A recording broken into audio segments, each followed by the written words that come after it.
how to link bank account on Cash App. So if you want to link your bank account on Cash App, it's normally quite simple to do so.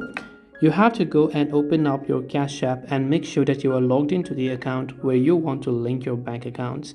As you've done that, you will find a profile icon from the top right corner of the screen. Go to your profile icon by tapping that profile page option. And as you have done that, under account and settings, you will find another option in this link like icon that says linked banks. All you have to do here is select the linked banks option. On the next page, it will give you a little bit of a overview and a confirmation how Cash App links bank account. They do this with the help of a Plaid platform, which is third-party platform for linking your bank.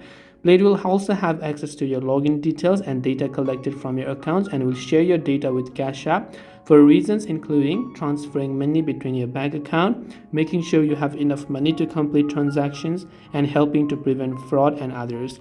Tap on the continue option, select your bank, log into your bank account if you have online or mobile banking, or you can also just enter your bank account details. Once done, you will be able to go ahead and then link your bank account on Cash App. I hope that this video helped you. If you have got any further questions, feel free to leave them down below. Thank you for watching and see you in the next video.